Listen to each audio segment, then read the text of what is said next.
Hello guys, maayong hapon. It's me again, Enday Marikit, ang babaeng palaban. Hoy, guys, kasama ko ngayon si Mimi at si YY. So pupunta ako ng bayan and yes, sasama sila ni YY at Chichi. Pero hanggang dyan lang sa may kalsada. Dyan sa may highway. Oo, tapos pag makasakay na ako ng tricycle mga kaibigan ko, yes, sila naman ay umuwi, pabalik. Ganun. Why, Mimi? Dali na mo.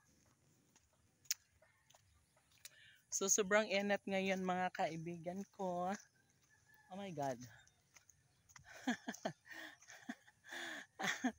ah, ah. Charot.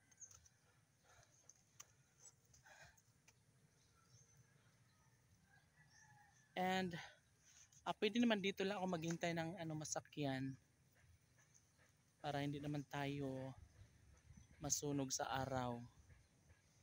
'Di ba? So dito lang tayo magstay hanggang sa dumating na yung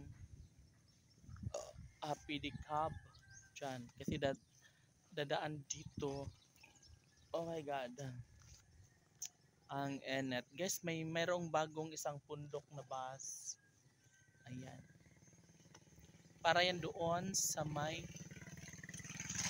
pabahay. So makikita niyo mga friend lalo. Yan, isang truck yan. Isang howl. Ganun.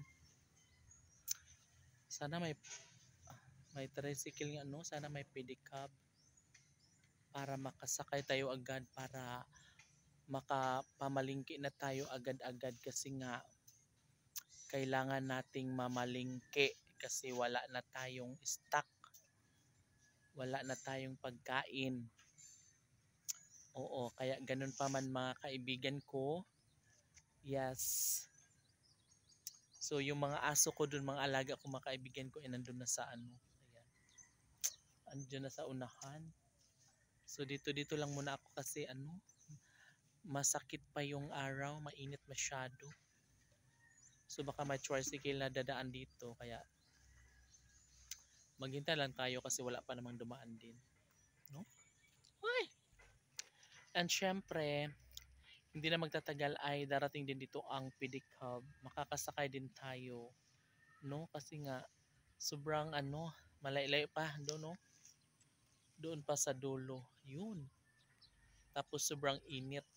Kaya later on, may pedicab na pupunta dito. Ay! Kasi kakaway lang naman, gano'n lang naman. Lalapit na siya dito. Uy, ganun lang.